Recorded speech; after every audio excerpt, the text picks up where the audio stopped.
A principios del invierno de 1875 fui contratado por la North Pine Timber Company para unirme a su operación de temporada en lo profundo de la taiga del norte de Alaska. Yo tenía 27 años, era de naturaleza más bien estudiosa, y jamás en mi vida había empuñado un hacha. Mi trabajo no era talar árboles ni arrastrar troncos, sino mantener en orden los libros de cuentas y registrar el rendimiento diario. ¿Cuántas courts de abeto?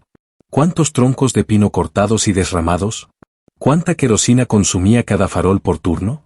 Yo era el escribiente del campamento, el hombre detrás de la tinta. Mi nombre es Elías Vaughan, y lo escribí todo, hasta que escribir se volvió demasiado peligroso. Éramos 121 cuando cruzamos el último paso nevado que nos llevó a la cuenca de North Pine. Éramos una mezcla de suecos, finlandeses, escoceses y algunos estadounidenses del Medio Oeste, hombres que antes habían trabajado en ferrocarriles, minas y aserraderos, buscando un salario de invierno y la promesa de trabajo estable, lejos de la política y de la pobreza de sus hogares. El viaje nos tomó 9 días en tren y otros 6 a pie, atravesando valles helados, hasta que los árboles se alzaron como muros, encerrándonos en un mundo hecho de corteza y sombras. El sitio de Tala no era un pueblo, sino un claro, una cicatriz helada en medio del bosque, rodeada de pinos gigantescos. Las hileras de barracones parecían cajitas de fósforo sobre la costra blanca de la tierra, con humo elevándose en hilos desde las chimeneas ennegrecidas. Había una cocina común, un aserradero, un cobertizo de herramientas y un pequeño puesto de telégrafo, del que se decía que funcionaba, aunque nunca lo vi en uso. Y luego estaba el pozo profundo cerca del arroyo, que supuestamente era para almacenar hielo, aunque nunca vi que metieran hielo ahí. Solo cajas y barriles, casi siempre sellados. Ya sé que has oído historias extrañas del viejo frente fronterizo, sobre la locura que trae el frío, y sobre lo que la gente es capaz de hacer cuando la nieve se vuelve demasiado espesa y el hambre demasiado fuerte. Pero lo que pasó ese invierno no fue un lento descenso a la locura. Fue planeado, ejecutado, administrado. Lo que ocurrió en North Pine no fue una tragedia. Fue una operación. Antes de entrar más a fondo en esta historia, quiero preguntarte, ¿desde dónde me escuchas? Dímelo en los comentarios. Y si te interesan estas historias perdidas de la historia, suscríbete y mantente cerca. Lo que estoy a punto de contarte nunca debió salir al mundo exterior. Nuestro capataz, Grant Archer, era un hombre de hábitos precisos y muy pocas palabras. Tendría unos 50 y tantos años, pelo canoso, y caminaba con el paso de alguien que jamás se había apresurado en su vida. Los hombres lo respetaban, aunque pocos lo querían. Llevaba más de una década con North Pine, supervisando campamentos en Columbia Británica y en el territorio de Washington, antes de que le asignaran este empuje hacia el norte. Creía en los sistemas, en las rutinas, en los rituales, en los libros de cuentas. Creía que sobrevivir no dependía de la fuerza, sino de la jerarquía y el control. Nunca levantaba la voz. No lo necesitaba. Las primeras semanas fueron tranquilas. Los hombres trabajaban en parejas o pequeños equipos, cortando enormes abetos y pinos, apilando la madera en trineos para su transporte eventual. Los días eran fríos pero soportables, y en la mesa aún había bromas, historias de casa, de muchachas, de noches borrachas en St. Paul. El cocinero, un hombre enjuto llamado Braddock, mantenía las comidas simples pero calientes, frijoles, cerdo salado, patatas hervidas. Su cocina estaba siempre impecable y sus cuchillos siempre afilados. Pero había señales, fáciles de pasar por alto, de que no todo era lo que parecía. En la primera semana, un enorme ciervo de cola blanca apareció colgado boca abajo de un árbol en el límite norte del campamento, destripado pero sin comer. Algunos decían que era una broma de cazador. Otros, que era una advertencia. Archer hizo que quemaran el cadáver y no dijo nada más. Luego las provisiones empezaron a agotarse antes de lo esperado. Los barriles de harina llegaban a medio llenar. La querosina desaparecía más rápido de lo que los libros podían justificar. Braddock dejó de servir carne para la tercera semana, echándole la culpa a un retraso en la entrega desde el depósito de la compañía. Le pedí ver los informes de suministros. Archer dijo que ya se habían enviado, pero que las líneas de telégrafo eran poco confiables tan al norte. Le ofrecí intentar un envío manual por nuestra cuenta. Él me dijo que aún no estábamos desesperados. Aún así, yo seguía con mis libros. Anotaba cuando las papas se agotaban y cuando Braddock empezó a servir caldo sin nada dentro. Registraba cuántos hombres pedían segundos platos que no existían y con qué frecuencia la cocina olía no a sal y grasa, sino algo dulce y pesado, algo extraño. Recuerdo la primera nevada que nunca paró. Llegó un jueves, suave y lenta, y para el amanecer el campamento estaba enterrado hasta la cintura. Los senderos por los que habíamos llegado desaparecieron. Los perros de trineo se negaron a correr. Quedamos encerrados. Y ahí fue cuando el tono del lugar cambió. El trabajo continuó, pero la camaradería se desvaneció. Los hombres empezaron a guardarse más para sí mismos. Las comidas se volvieron silenciosas. Las pilas de leña disminuían demasiado rápido, y aún así Arquer recorría el campamento cada noche con un farol en la mano, deteniéndose en cada barracón para preguntar cómo dormían los hombres. Dormían mal. Yo también. Y entonces vino la primera muerte. El informe oficial dijo que había sido un accidente, un árbol mal calculado por el viento. Pero yo estuve ahí. Vi cómo movieron el cuerpo del hombre. Vi la sangre en la nieve, y como Braddock llegó no con una camilla, sino con su delantal. Esa noche volvió el estofado a la mesa.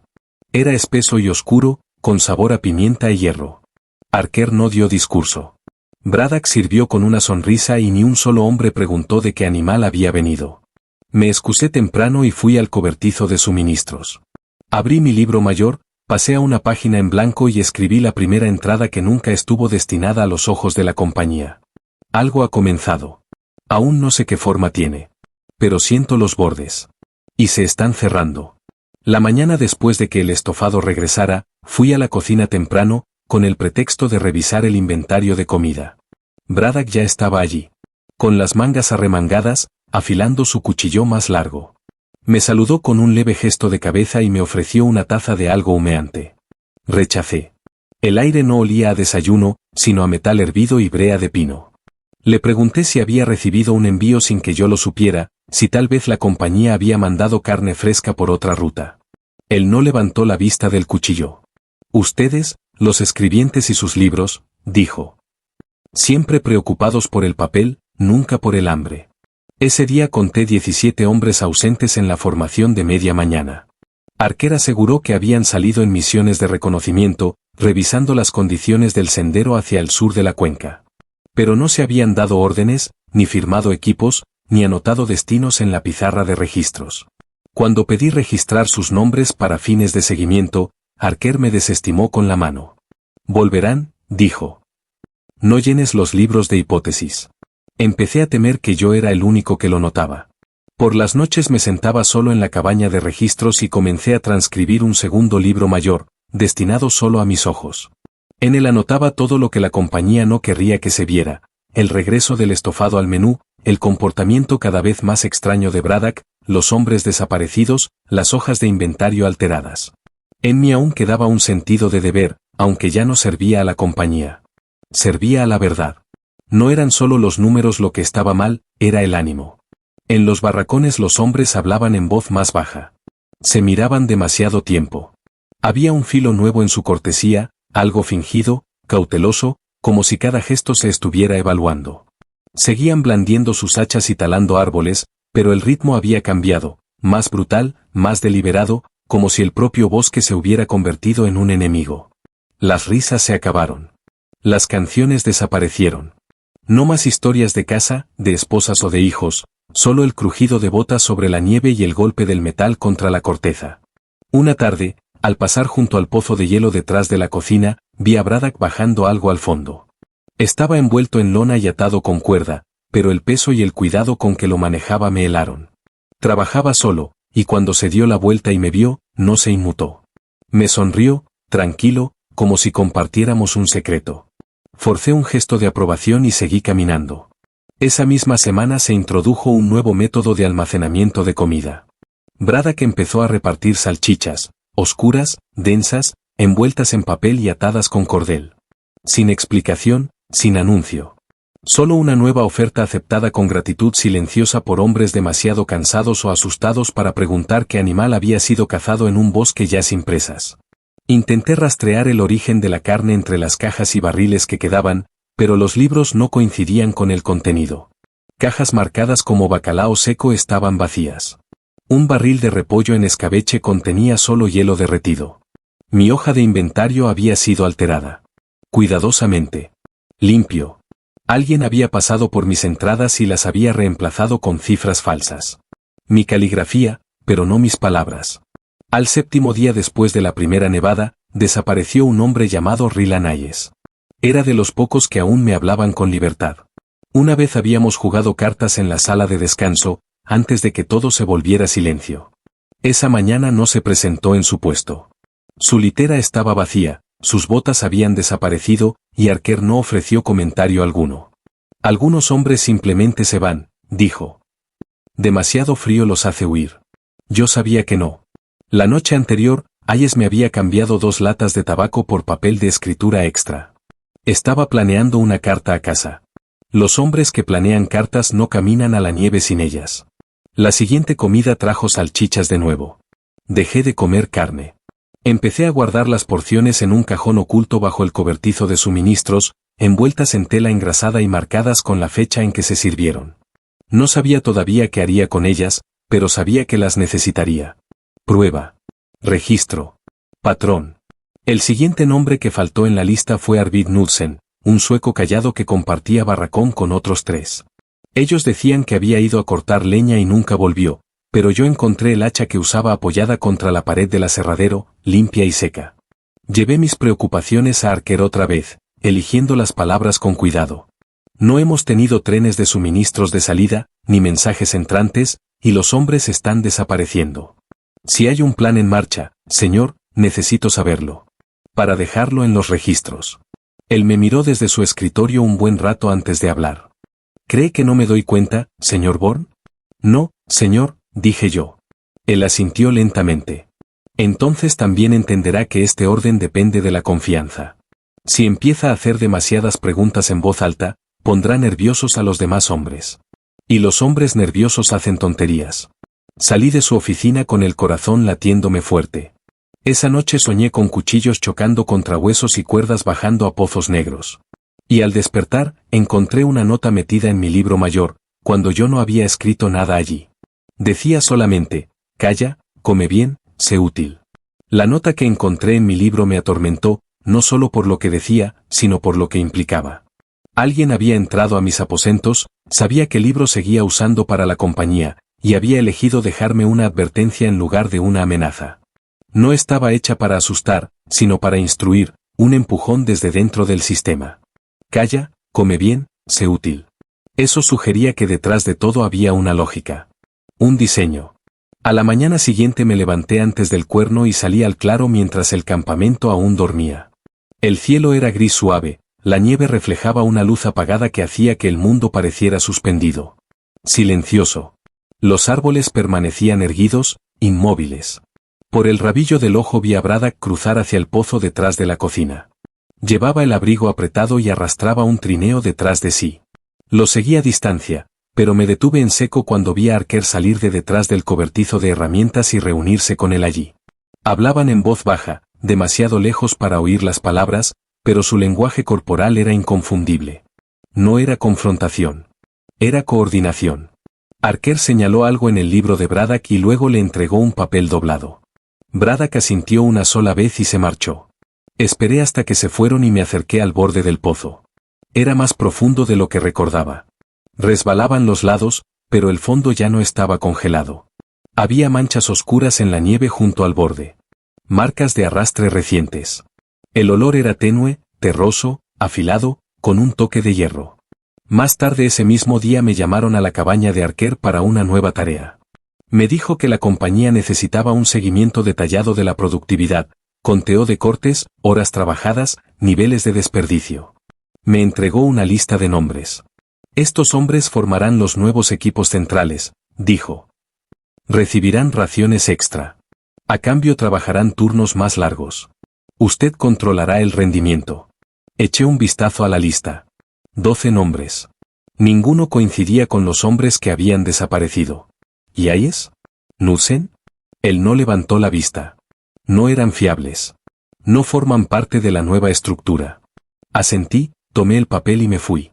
Esa tarde me quedé cerca del barracón mientras los hombres seleccionados se reunían en la oficina del capataz. No alcancé a escuchar mucho, pero reconocí las caras. Braddock, claro. Archer. Y 3 más que conocía. Stennis, el jefe de equipo del cuadrante este, Corley, el encargado de suministros que tenía acceso a las cajas de comida, y Monroe, el supervisor de turno que controlaba las patrullas nocturnas. La reunión duró más de 1 hora. Cuando salieron, sus expresiones eran inescrutables. Ninguno habló. Volvieron a sus literas como si nada hubiera ocurrido. Pero algo había cambiado. Había una nueva seguridad en su andar. Una certeza silenciosa. Al día siguiente un hombre llamado Laurent Jorvik sufrió un accidente. Trabajaba solo cerca del arroyo cuando un tronco de pino, sostenido en un trineo inclinado, se soltó y le aplastó las piernas. Para cuando llegó ayuda, había perdido demasiada sangre. Braddock estuvo entre los primeros en aparecer, no con una camilla, sino otra vez con su delantal y un rollo de herramientas envuelto en lona. Jorvik fue declarado muerto en el acto. Su cuerpo no fue llevado a la tienda médica. Nadie lo cuestionó. Esa noche fui al cobertizo de suministros y abrí mi caja oculta. Las salchichas que había guardado se habían echado a perder. El frío no bastaba para conservarlas sin sal. Las tiré a un montón de nieve detrás del cobertizo y me quedé mirando cómo la niebla de mi aliento se desvanecía en la oscuridad. Al volverme para entrar, encontré una figura esperándome en las sombras. Corley. No deberías guardar cosas, Vaughan, dijo. Se desperdicia comida. Y levanta sospechas. No respondí. Se acercó más, lo suficiente para que oliera a tabaco y grasa en su abrigo. He visto tus libros. Los otros. Yo dejaría de escribir en ellos. Esa gente no viaja, ni siquiera en silencio. Pensé en mentir, en negarlo. Pero algo en su tono me dijo que ya sabía todo lo que necesitaba saber. En cambio, le pregunté. ¿Qué es esto, Corley? ¿Qué estamos haciendo? Él esbozó una sonrisa débil, casi compasiva. Estamos sobreviviendo. Nada más. Y se marchó hacia la oscuridad. Después de eso dejé de comer cualquier cosa que no hubiera preparado yo mismo. Galletas duras, té negro, nieve derretida hervida 3 veces. Adelgacé. Mis manos temblaban por las mañanas, pero mi mente seguía clara. Y seguí escribiendo. Para la 3ª semana, la estructura del campamento había cambiado. Había ahora 2 categorías de hombres, los que comían de las reservas del capataz y los que comían de la olla de Braddock. Los primeros se volvían más fuertes, los segundos más débiles. Las tareas se asignaban en consecuencia. Y sin embargo nadie se quejaba. Nadie se marchaba. La nieve nos había sellado dentro, sí, pero también algo más. Algo más profundo. La sensación de que nadie allá afuera vendría. Que estábamos solos. Y que, por encima de todo, el silencio era recompensado. Una noche encontré un pequeño símbolo de madera escondido bajo mi almohada. En su superficie estaba tallado un emblema, una hoja de sierra envuelta en llamas. No sabía qué significaba. No entonces. Pero lo aprendería. Guardé el símbolo. No sabía qué más hacer. Lo giraba entre mis dedos por la noche, trazando con el pulgar la hoja de sierra en llamas, preguntándome en qué círculo me habían invitado o contra qué me estaban advirtiendo. Lo escondí bajo la tabla del suelo, junto a mi libro mayor, y resolví no hablar de ello con nadie. Al día siguiente el horario de trabajo volvió a cambiar. Un hombre llamado Wesley Coates fue sacado de su equipo habitual y asignado a una tarea en solitario en la línea sur, una zona peligrosa conocida, donde los montículos de nieve ocultaban caídas repentinas y los troncos solían moverse incluso estando asegurados. Wesley era joven, de hombros anchos, siempre rápido con una risa. Era querido, y sin embargo nadie cuestionó la reasignación. Yo sí. Me acerqué a Monroe, que últimamente supervisaba las tareas con una eficiencia casi indiferente. Le pregunté por qué Wesley iba solo, sin compañero, sin cuerda de seguridad. Monroe se encogió de hombros. Es fuerte. Puede con ello. Los hombres fuertes no trabajan solos en el bosque sur, dije. Él me miró entonces, con una expresión plana, inescrutable. Ahora sí. Wesley no regresó esa noche. No se envió ninguna patrulla de búsqueda. Sin embargo, Braddock parecía particularmente ocupado al día siguiente, levantándose antes del amanecer y avivando sus fogatas con una intensidad que no le había visto antes. Esa noche se sirvió estofado otra vez, esta vez con carne que sabía ahumada, sazonada, casi dulce. Las raciones eran más grandes. Los hombres masticaban más despacio. Nadie hablaba. Me senté en la orilla del comedor, sorbiendo un caldo que no había tocado, observando cómo los hombres limpiaban sus platos y lamían sus cucharas. Había una satisfacción en sus rostros que me inquietó más que el silencio. Más tarde regresé a mi litera y revisé la tabla del suelo. El símbolo había desaparecido. La idea de que me estaban vigilando no me sorprendió. Lo que me heló fue la implicación: alguien había entrado en mi cabaña, había encontrado mi escondite, y había tomado el símbolo sin alterar ni un solo papel ni página. No me estaban castigando. Me estaban poniendo a prueba. La tarde siguiente presencié algo que confirmó lo que hasta entonces solo sospechaba.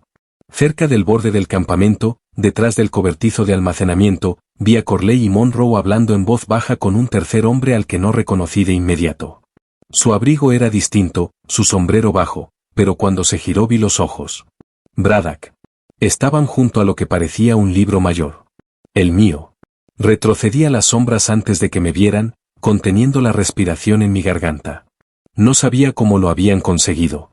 Yo lo mantenía bajo llave, escondido. Pero allí estaba, abierto sobre una caja, las páginas ondeando ligeramente con el viento. Esa noche encontré un libro mayor nuevo, en blanco, sobre mi litera. Sin nota. Sin firma. Solo un mensaje claro como la luz del fuego: reescríbelo. O si no. Y aún así, al día siguiente ocurrió algo inesperado. Stennis, uno de los pocos elegidos del capataz, se desplomó a mitad del turno. No tenía heridas. Ninguna marca visible. Simplemente cayó de rodillas junto a un árbol derribado y no volvió a levantarse. Los hombres cerca se quedaron paralizados. Nadie corrió a ayudarlo. Archer llegó en minutos, evaluó la escena y dio una orden en voz baja. Braddock y Corley levantaron al hombre entre los dos y lo llevaron hacia la cocina. Los seguí a distancia, escondiéndome entre arbustos y montículos de nieve. Los vi desaparecer detrás de la cocina, hacia el pozo de hielo. No regresaron. Horas después, el olor a carne asada se extendió por el campamento. Los trabajadores se reunieron temprano esa noche. Algunos llevaron cuencos por adelantado. Otros se quedaron de pie frente a la cocina, esperando como si hicieran fila para un espectáculo. Y cuando las puertas se abrieron, entraron sin decir palabra. Yo no pude entrar. En su lugar, fui al límite sur del campamento, donde había sido enviado Wesley Coates. Seguí las marcas de los senderos hasta que terminaron de golpe cerca de un barranco. Allí, medio enterrado en nieve, había un guante de cuero. Le faltaba un dedo. Recordé que Wesley llevaba guantes con las costuras hacia afuera. Lo recogí y encontré sangre, seca, ennegrecida, congelada en la tela. No quedaban huellas. Solo marcas de arrastre, pronto cubiertas por la nieve. Regresé al campamento bajo la oscuridad y puse el guante en el porche de Archer. Sin nota. Sin acusación. Solo una señal de que alguien aún recordaba. A la mañana siguiente fui reasignado, no a la contabilidad, sino al trabajo de tala. Un cambio de aire, dijo Archer. Para que sepa cómo se siente el trabajo de verdad. Me dio un hacha con la cabeza mellada y me envió a la línea occidental. Solo. Corté durante horas, con los dedos entumidos y el aire helado ardiéndome en los pulmones. Pensé en escabullirme entre los árboles, pero no había a dónde ir. La nieve borraba toda dirección. El cielo era blanco, sin horizonte. Y sabía que me perseguirían. No para traerme de vuelta, sino para asegurar que no regresara jamás. Así que seguí cortando. Y cuando cayó la noche, volví al campamento. Vivo. Esa noche nadie me miró a los ojos. Había 3 libros mayores principales en el campamento, uno de suministros, uno de trabajo y otro de asignaciones de turnos. Todos se guardaban en un cofre cerrado en la cabaña de almacenamiento, al que yo todavía tenía acceso, al menos en teoría, a pesar de mi reasignación. Una noche tarde, con el pretexto de buscar cabezas de hacha de repuesto, abrí el cofre y saqué los libros uno por uno, encendiendo una sola vela para revisarlos. El libro de trabajo parecía normal. Filas de nombres, salarios, raciones distribuidas. El libro de suministros era más complicado. Enteras páginas habían sido arrancadas limpiamente, no rotas. Lo que quedaba era vago y lleno de eufemismos, provisiones especiales, cortes de reserva, respaldo orgánico. Ninguno de esos términos estaba en los códigos oficiales de North Pine que yo había sido entrenado para reconocer. Pero fue el libro de turnos el que contenía la verdad. Dentro de la tapa trasera había una hoja doblada, manchada y arrugada, escrita con un estilo diferente al resto. No tenía título. No seguía el calendario. Era solo una lista. Nombres. Fechas. Con notas como condición adecuada, aislado, mínima disrupción. Muchos nombres estaban tachados. Y cada uno de los tachados coincidía con un hombre que había desaparecido. Me temblaban las manos al llegar al final de la lista. El nombre más reciente escrito, pero aún no tachado, era Anton Hilke, un hombre callado de la frontera de Bohemia, fuerte, de voz suave, siempre de los primeros en levantarse. La fecha al lado de su nombre era mañana. Me quedé despierto esa noche considerando mis opciones. Podía advertirle. Pero hacerlo me expondría. O podía no hacer nada y preservar la ilusión de silencio. Pero la idea de que las botas de Hilke desaparecieran de junto a su litera, su nombre borrado de los registros, su carne hervida en el siguiente lote de estofado, no podía ignorarla. En el desayuno me senté junto a él. Me saludó amablemente, sorprendido. No habíamos hablado mucho antes. Le pregunté cómo había estado durmiendo. Me dijo que las noches eran más ruidosas ahora. Que había estado oyendo cosas, golpes suaves de hacha cerca de la cocina cuando se suponía que nadie debía estar trabajando. Le dije, con el mayor cuidado que pude, que su nombre estaba en una lista. Que si valoraba su vida debía fingir una lesión ese mismo día. Algo leve. Un esguince en la muñeca, lo que fuera, con tal de mantenerlo fuera del turno de trabajo. Él me miró fijo durante un buen rato, inmóvil. Finalmente dijo: «Tú también eres parte de esto, ¿no?» «No», susurré. «Pero no me dejan marcharme». Asintió. Eso fue todo. Ese mismo día corrió la voz en el campamento de que Hilke había caído desde la plataforma de suministros y se había torcido el tobillo. La coincidencia era demasiado perfecta. Sabía que alguien sospecharía. Esa noche revisaron mi cabaña. Había cerrado la puerta con llave, pero no sirvió de nada. Cuando volví, las mantas estaban revueltas, la tabla del suelo levantada, la caja con el fondo falso abierta y vacía. Mi cuaderno, el escondido, había desaparecido. Esta vez no había nota. Pero en la cena me sirvieron el cuenco el último. Y cuando me senté, noté que todos los hombres en la mesa me miraban. Tranquilos. Disimulados. Pero lo suficiente. No comí. En cambio, me excusé y caminé hacia el borde del campamento fingiendo fumar. En mi abrigo había escondido un trozo de la lista original, la que tenía el nombre de Hilke. Era la única prueba que me quedaba. La enterré bajo la nieve, marcada con una muesca en la raíz de un pino. No sé por qué lo hice. Quizá creía que alguien volvería algún día, la desenterraría y sabría la verdad. O quizá ya empezaba a creer que no sobreviviría a este lugar. Esa noche desapareció un hombre llamado Fischer. No estaba en la lista que yo había visto. Lo cual significaba que en algún lugar había otra lista. Una más nueva. Yo no era el único que llevaba registros.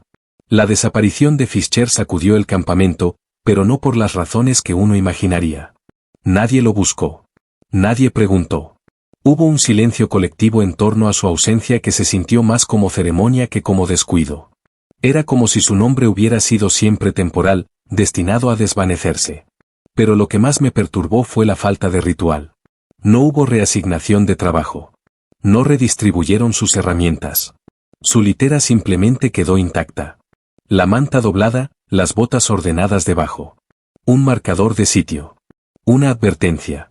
La noche siguiente, durante una revisión de suministros, me pidieron inventariar una sección de la tienda de almacenamiento en la que nunca había entrado.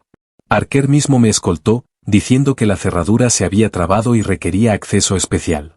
Dentro había cajas marcadas con iniciales y fechas, ninguna correspondiente a un envío oficial que yo hubiera visto jamás. Entre las cajas había un pequeño cofre de cuero rojo con broche de hierro. Arquer lo abrió sin dudar.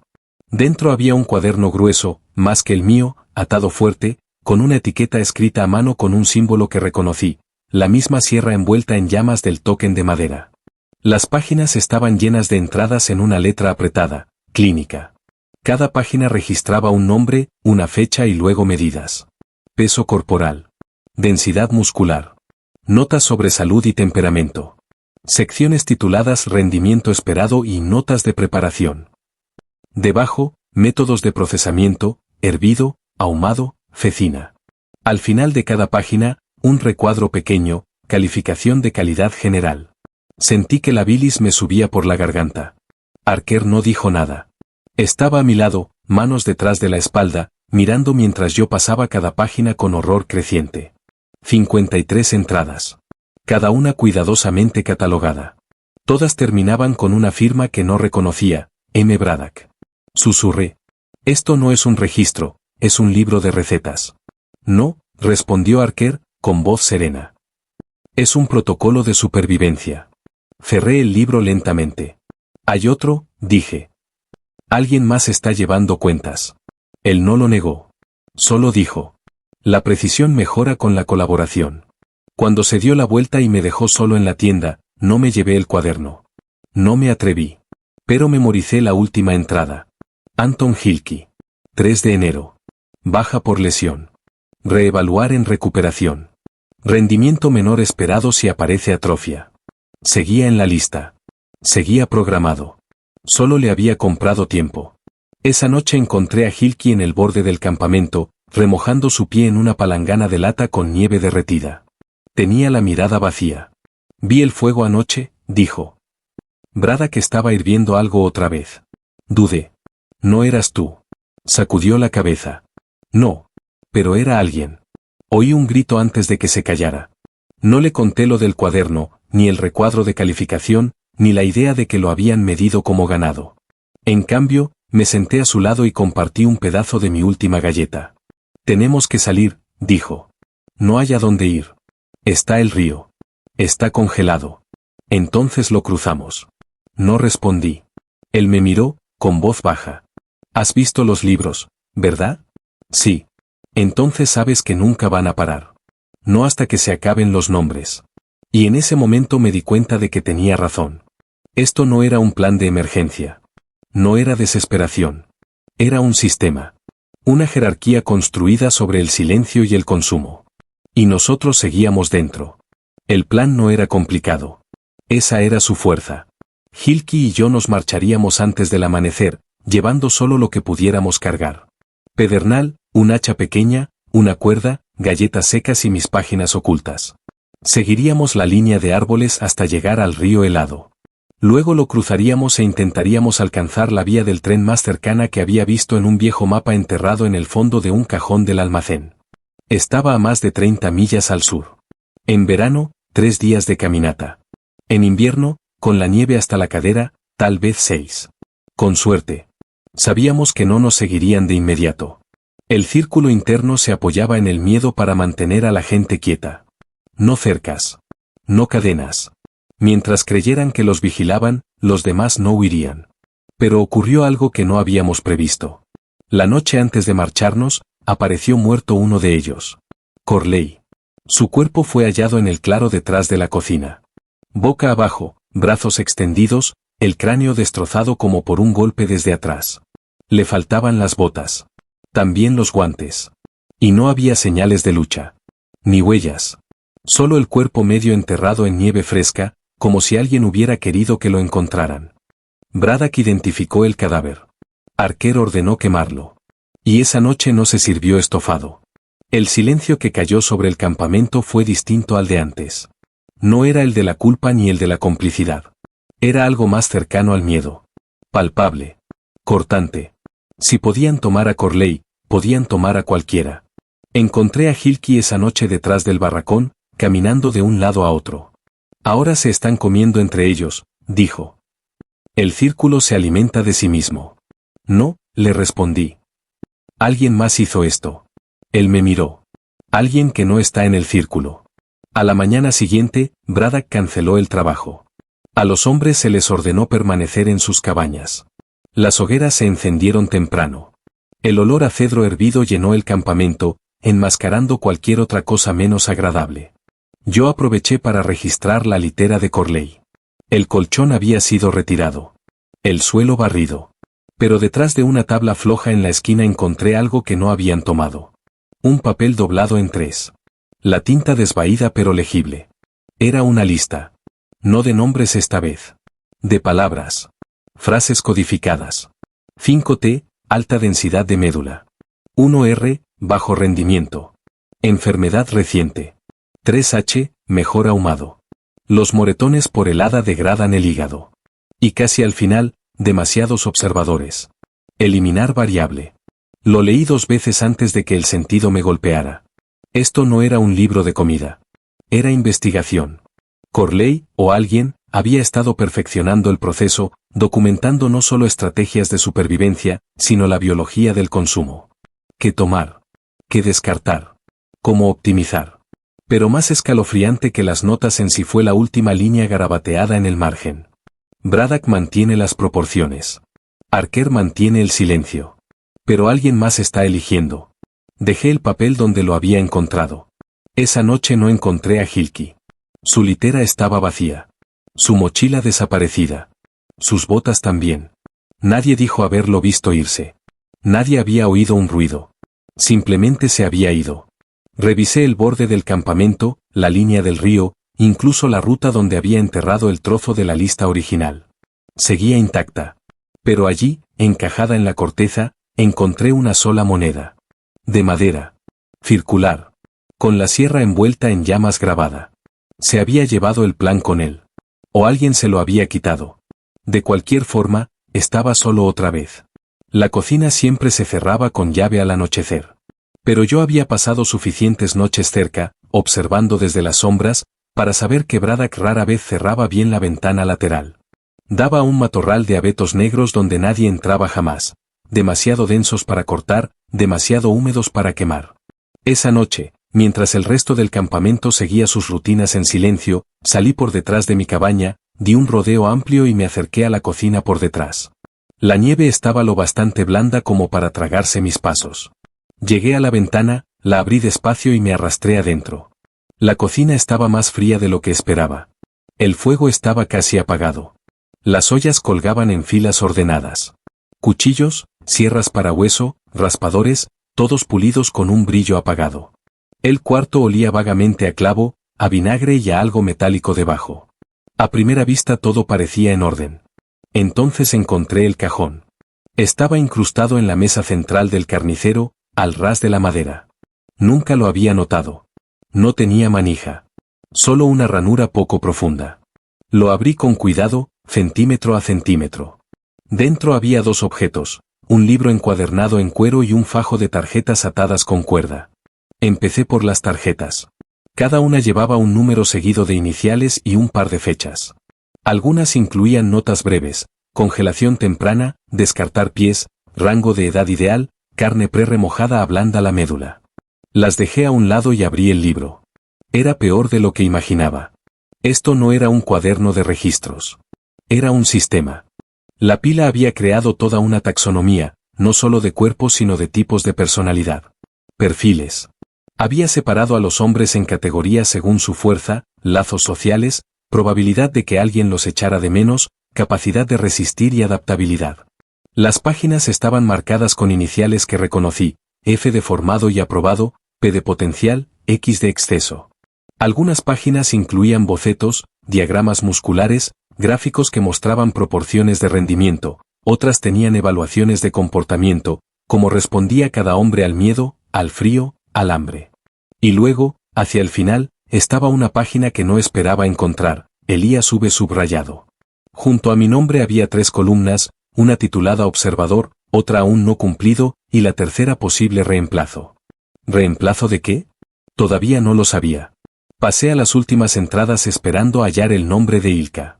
En su lugar encontré algo peor. Un símbolo dibujado a mano a lo largo de 2 páginas, un círculo de figuras de pie, con una en el centro atada con cuerdas. Sobre ellas, una palabra que no había visto antes, ni en inglés ni en alemán ni en ningún alfabeto que reconociera. Un término construido. Inventado. Al lado del dibujo había una fecha, 10 de enero, 4 días después. Y una sola nota. La primera prueba real. Me quedé helado con el libro aún en las manos. Entonces escuché el sonido. No de una puerta. No de pasos. Sino de una respiración. Lenta. Áspera. Que venía de debajo del piso. Me agaché, avancé de puntillas hacia la despensa trasera y abrí la trampilla que siempre había supuesto que daba a un sótano de raíces. El olor me golpeó primero. Moho, lona húmeda y algo agrio. Bajé. El espacio tenía techo bajo y solo estaba iluminado por una lámpara de aceite colgada de un gancho. Sus paredes eran de piedra. La mayoría selladas. Pero una estaba abierta. Dentro, bajo una delgada manta de lana, estaba Ilka. Vivo. Apenas. Su piel estaba pálida, los labios agrietados. Sus brazos atados por las muñecas, pero sus ojos se abrieron cuando me vio. Intentó hablar. No salió nada. Le quité la tela. Estaba más delgado. Mucho más delgado. Saqué mi cuchillo para cortar las cuerdas, pero un sonido arriba me paralizó. La puerta de la cocina se había abierto. Pasos. 2 pares. La voz de Braddock, calmada, deliberada. Todavía no está listo, dijo. Déjalo cocerse un poco más. La trampilla se cerró sobre mi cabeza con un golpe suave. La oscuridad se asentó. Y me di cuenta de que no había salvado a Ilka. Me había unido a él. La trampilla sellada sobre nosotros sonó casi misericordiosa. Pero en ese momento fue una campanada de muerte. Los ojos de Ilka se abrieron de par en par al desvanecerse la luz y sentí que su respiración se volvía más corta. El silencio de ese sótano era como un segundo peso, más pesado que las cuerdas que lo ataban, más pesado que el frío. Trabajé rápido, cortando las ataduras con mi cuchillo, susurrándole las pocas palabras de consuelo que podía ofrecer. Él no habló, pero asintió, sus movimientos lentos, como si cada gesto le costara más de lo que podía permitirse. La caja en la que nos habían metido ya no tenía tapa. Quizás no la habían necesitado. Quizás pensaban que nadie volvería a bajar. Encontré una caja de verduras de raíz medio congeladas escondida detrás de un cajón marcado como frijoles secos. Alimenté a Ilka con rebanadas de nabo, frotando nieve en sus labios para rehidratarlo. Pasaron minutos. Tal vez 1 hora. La lámpara de aceite parpadeó y finalmente murió, dejándonos en completa oscuridad. Pero la oscuridad tiene un regalo, hace que los sonidos sean más claros. Así fue como lo escuché. El clic de un cerrojo. Un error. Braddock, con toda su obsesión por el orden, había olvidado una cosa. Su delantal colgaba junto a las escaleras, y llevaba el llavero. Cuando bajé lo había rozado sin querer. Volví sobre mis pasos y lo encontré todavía ahí, colgando como una promesa. 6 llaves. Una para el sótano. Una para la tienda de almacenamiento. Una que reconocí como la del portón del patio de trineos del norte. El resto no lo sabía. Subí las escaleras lo más silencioso que pude y empujé la trampilla. Era pesada, pero no estaba cerrada con llave. Solo con pestillo. Braddock debía de haber asumido que estábamos demasiado débiles o asustados para intentarlo. Se equivocaba. Me deslicé primero, luego ayudé a Ilka a subir. Sus piernas temblaban. Le pasé el brazo sobre mi hombro y juntos avanzamos tambaleantes hacia la despensa trasera. De ahí, una puerta angosta daba a la sala contigua, un sitio en el que nunca me habían dejado entrar. Entramos y cerramos la puerta tras nosotros. Lo que encontramos no era almacenamiento. Era preservación. Estantes llenaban las paredes. No con comida, sino con ropa. Docenas de camisas, abrigos, guantes, botas. Algunas manchadas. Otras limpias y dobladas. Cada prenda etiquetada con una tira de pergamino, fechas, iniciales, altura, peso. Eran los restos de los desaparecidos. Fischer. Knudsen. Los abrigos de Besley. Incluso las botas de Corley estaban ahí. Y en una esquina, apilados con cuidado, estaban los libros de registros. No de Braddock. No míos. Nuevos. Abrí el de arriba. La primera página tenía un solo título. Secuencia de selección. 10 de enero. Una lista de nombres le seguía. No solo uno. No solo Ilka. No solo yo. Había 13. Cada nombre seguido de una categoría, porción final, candidato para ahumado, reservado para demostración. Demostración, susurró Ilka la palabra antes que yo. Pasamos las páginas. Cada nombre tenía un perfil, notas sobre su condición, cómo podrían reaccionar al encierro, probabilidad de resistencia. No éramos los únicos destinados al pozo. Esto no era supervivencia. Era espectáculo. Un mensaje, quizá. Una consolidación de poder. O algo peor. El campamento ya no se alimentaba solo de sus más débiles. Estaba mostrando control. Escogiendo a las personas no por su debilidad, sino por su visibilidad. Ilka me agarró de la manga. Tenemos que quemarlo, dijo. Todo. Pero yo negué con la cabeza. Todavía no. Pasé a la última página. Allí, escrita a toda prisa, había una nota final. Los que saben deben ser borrados antes del día 10. Born está observando. Ilka es inestable. Elías debe ser procesado temprano si la interferencia continúa. Procesado. Me quedé mirando la palabra hasta que se volvió borrosa. Ya habíamos cruzado el umbral del secreto. Ahora éramos una carga para su orden. Y no habría más advertencias. No más notas. Metí el libro en mi abrigo. Ilka se guardó las llaves.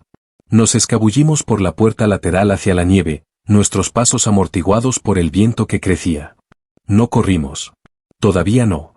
Nos quedaba una cosa por hacer antes de escapar. Esa noche el viento no llevaba olor a humo. No había señal de cocina.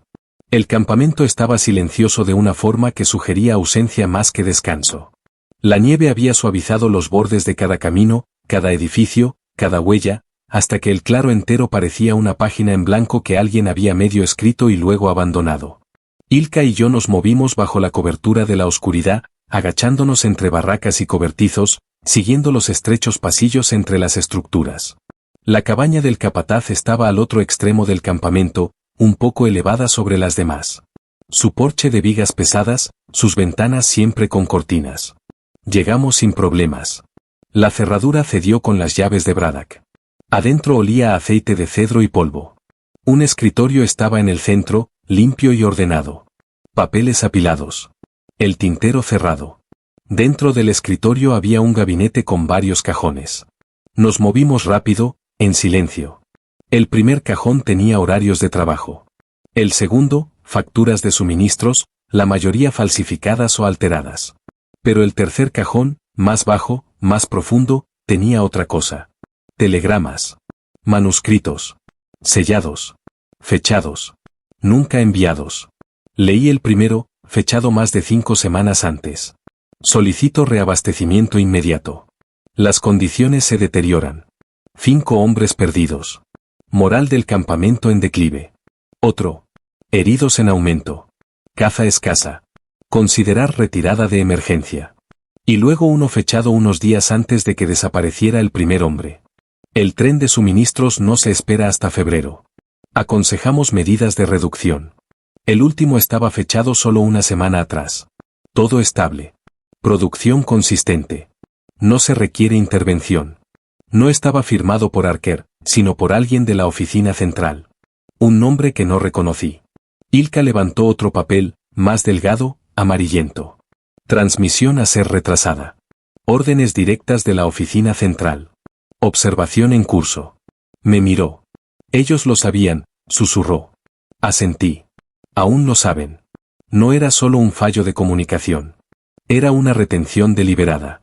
Nos habían mantenido aquí. Observados. Estudiados. Las muertes no solo se ignoraban. Eran útiles. Medidas. Esperadas. Abrimos el cajón inferior del gabinete y encontramos una caja de madera. Dentro había más registros, pero más antiguos. Etiquetados no por año, sino por fase. Fase 1. Estimaciones iniciales de rendimiento. Fase 2. Protocolos de integración.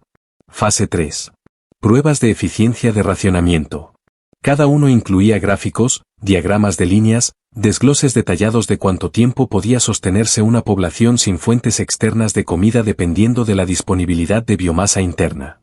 No usaban la palabra canibalismo ni una sola vez, pero no hacía falta. Miré a Ilka. Esto ya no es sobre sobrevivir, dije. No, contestó él. Es sobre demostrarlo. Tomamos los documentos más incriminatorios y los metimos en nuestros abrigos. Yo envolví el registro más antiguo en una tira de tela, bien apretado. Teníamos lo que necesitábamos.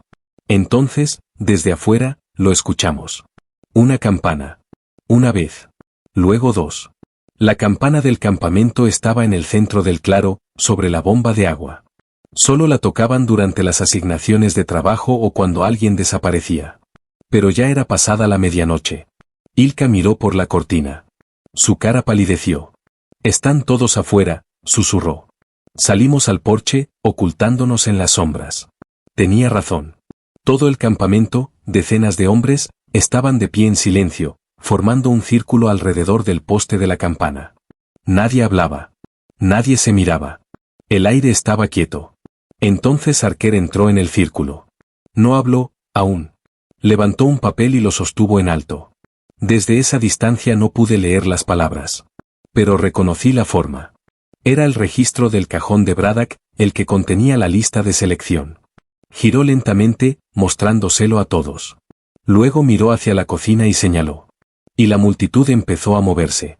No hacia nosotros. Hacia el pozo.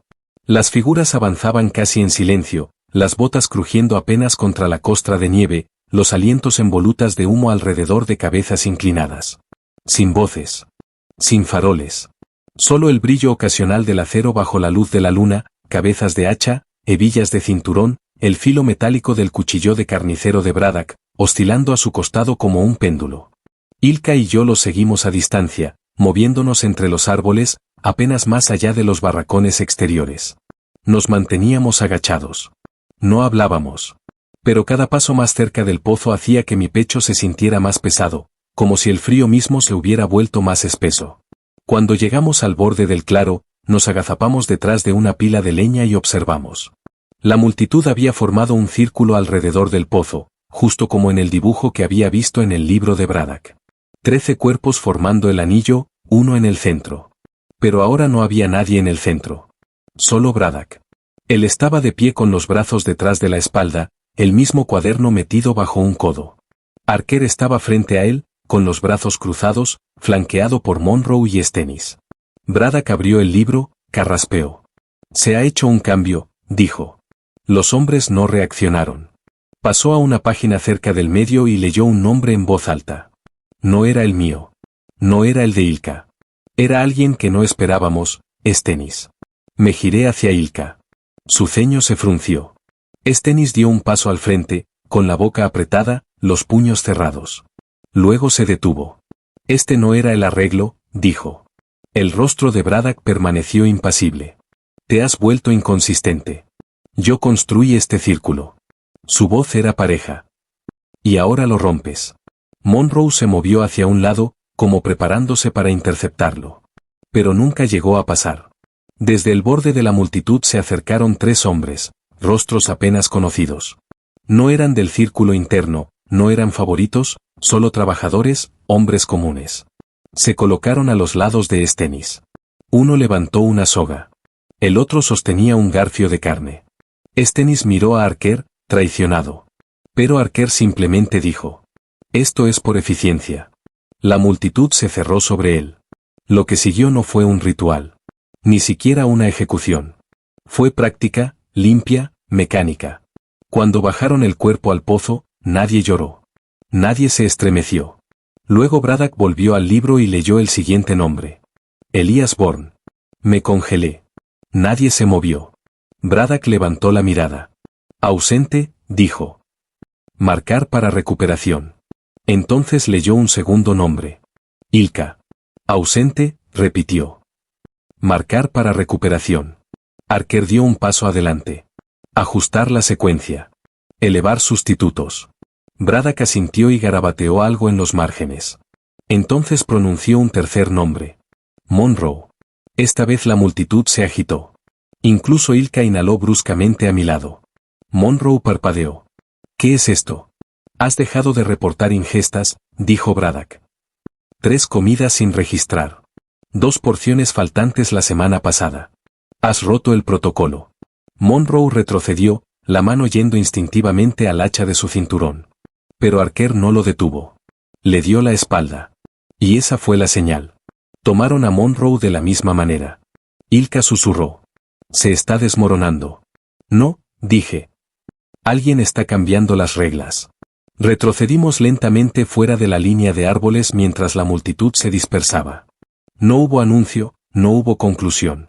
Solo el sonido suave de palas contra la tierra congelada y la voz constante de Braddock pasando lista otra vez.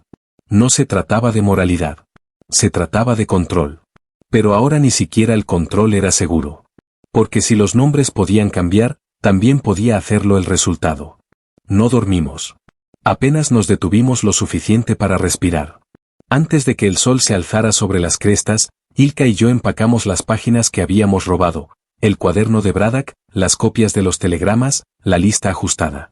Y nos movimos hacia el este, hacia el río helado. La nieve era más profunda que en semanas y nuestro avance se ralentizaba con cada milla.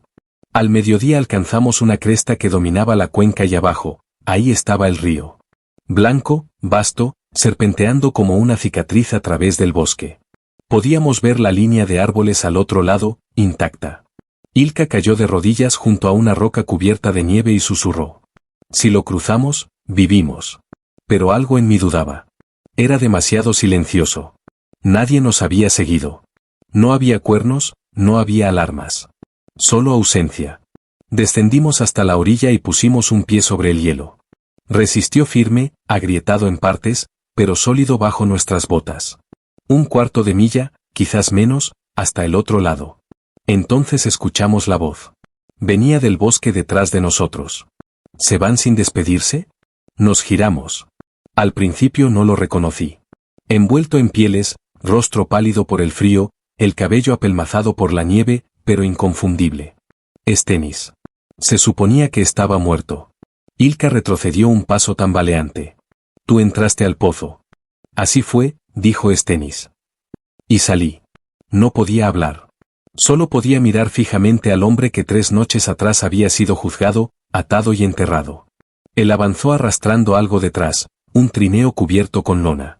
No son los primeros en intentar el río, dijo. Pero podrían ser los primeros en lograrlo. Les ofrezco esa oportunidad. Ilka levantó la voz. ¿Por qué nos ayudarías? Porque ya es hora de que alguien salga, respondió Stennis. Pero no con todo. Metió la mano en el trineo y sacó algo envuelto en tela engrasada. Lo arrojó a nuestros pies. El cuaderno de Braddock. El verdadero. Déjenlo, dijo. Dejen los nombres, las valoraciones, el orden. Ilka negó con la cabeza. Ese libro lo prueba todo. Stennis lo miró con calma. Ese libro sigue alimentando al sistema. Si lo llevan afuera, lo enterrarán. Lo desacreditarán. Ustedes desaparecerán. Miré el paquete. Las páginas parecían cálidas aún, por haber estado prensadas contra el trineo. Dentro había registros de más de 60 hombres. Cálculos.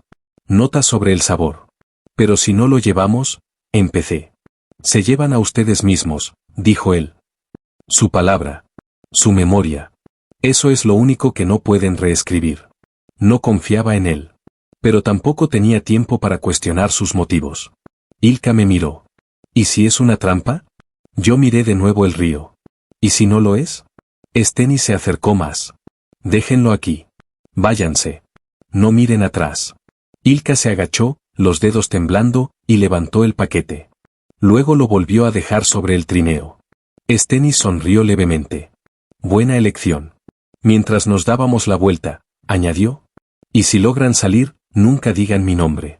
Cruzamos el río justo cuando el viento empezó a soplar fuerte, borrando nuestras huellas detrás. Nadie nos siguió. Pero yo sabía que algo sí nos había seguido. Alcanzamos el puesto de avanzada 2 días después. Se encontraba abajo, en el valle, encajado contra la colina como un pulmón colapsado, medio enterrado en nieve. El techo hundido, la chimenea partida. Un poste torcido en la entrada aún mostraba letras desvaídas bajo la escarcha. Estación Pinares 4C, establecida en 1872. No había señales de vida. Ni humo, ni huellas. Solo silencio y el viento peinando las copas de los pinos. Dentro, la estación estaba esquelética. Equipo oxidado, cajas rotas, un escritorio sin cajones. En una pared, bajo capas de avisos viejos y papel desmoronado, algo inesperado, una tabla pintada a mano, clavada en los troncos. Tenía 12 nombres. Cada uno correspondía a un campamento maderero. Algunos los había oído antes, otros no. Al lado de cada nombre había un pequeño símbolo. La mayoría estaban tachados. Solo 2 quedaban intactos, North Pine y otro, Stone Oak. Me acerqué.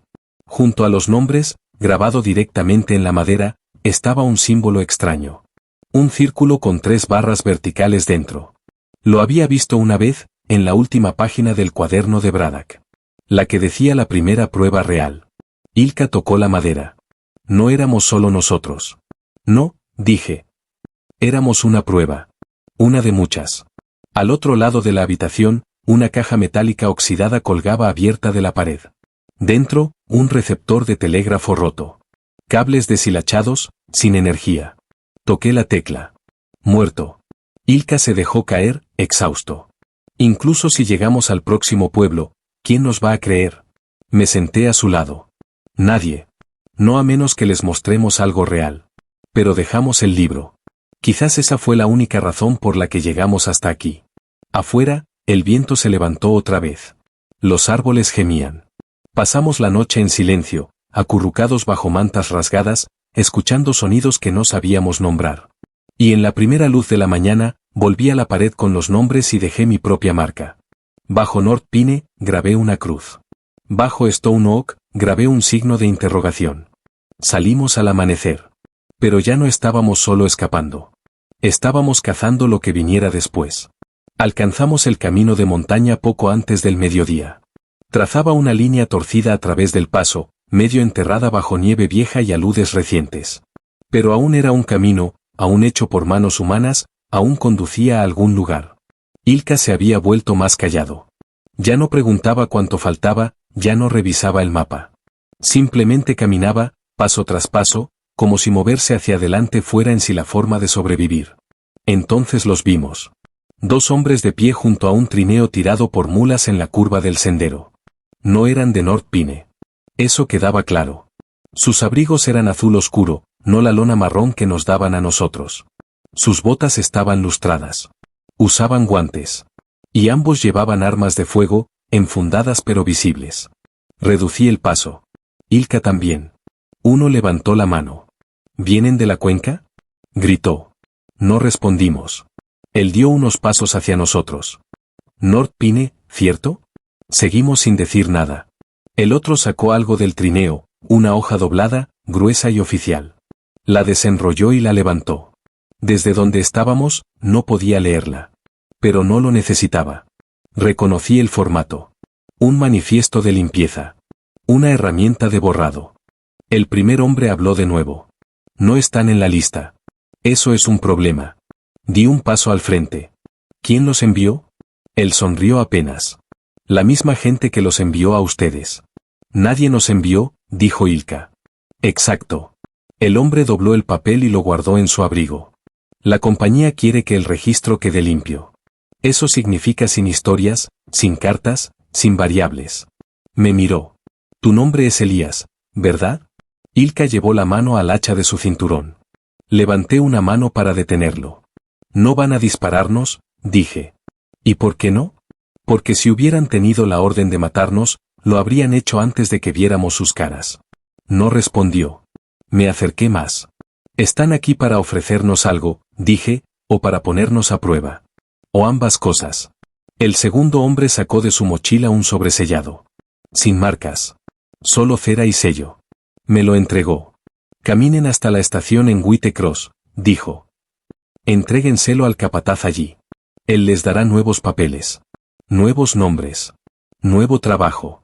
Ilka entornó los ojos. ¿Y si no lo hacemos? Entonces los anotarán como presuntamente congelados. Y alguien escribirá un párrafo muy emotivo sobre lo valientes que fueron. Abrí el sobre. Adentro había 2 documentos de identificación ya rellenados. Y una pequeña ficha negra. Un símbolo, una hoja de sierra y una llama. El mismo de antes. Ya escapamos una vez, dije. El hombre asintió. Y pueden hacerlo de nuevo. Si dejan de preguntar por qué. Nos dejaron ahí, parados. Cuando giraron el trineo por el sendero y desaparecieron entre los árboles, miré a Ilka. Él miró la ficha. ¿Podemos desaparecer?, dijo. Sí, contesté. Pero entonces esto nunca pasó.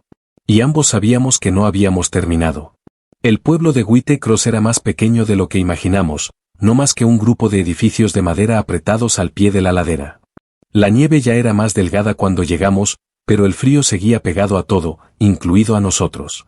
Parecíamos sobrevivientes, rostros hundidos, abrigos rotos, Ilka cojeando. Mi mano derecha rígida por la escarcha. Nadie nos hizo preguntas cuando entramos en la tienda general. Nadie preguntó quiénes éramos. Quizás, en un lugar así, la mayoría de los hombres estaban huyendo de algo. Alquilamos un cuarto sobre la oficina de correos con el poco dinero que yo había guardado en mi bota, billetes medio congelados, húmedos y arrugados. Esa noche nos sentamos frente a frente en silencio.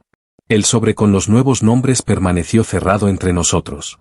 ¿Y si nos están vigilando?, preguntó Ilka. Lo hacen, dije. Entonces, ¿por qué seguimos vivos? No respondí.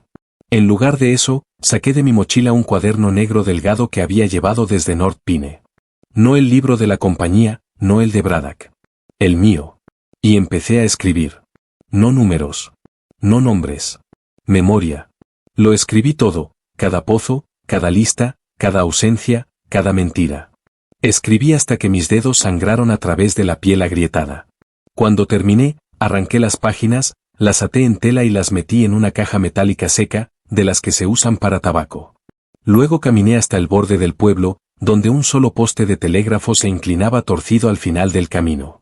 Subí la pendiente, enterré la caja bajo un árbol marcado con un solo clavo, y volví al pueblo sin mirar atrás. Tomamos el tren hacia el sur la mañana siguiente. Subimos con nombres nuevos. Nos sentamos junto a personas que nunca sabrían quiénes habíamos sido ni lo que habíamos sobrevivido. No hablamos. Miramos pasar el bosque, millas y millas de pinos, silenciosos, infinitos. Y vivimos.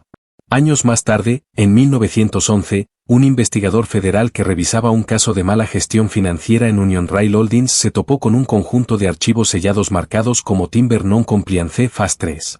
Dentro había un único expediente titulado North Pine Base en 1875. Pero lo que más perturbó al investigador no fue el archivo en sí, sino lo que lo acompañaba, una caja metálica desgastada. Dentro había decenas de páginas, escritas a mano, firmadas con las iniciales EV. Ningún funcionario de la compañía pudo explicar de dónde había salido.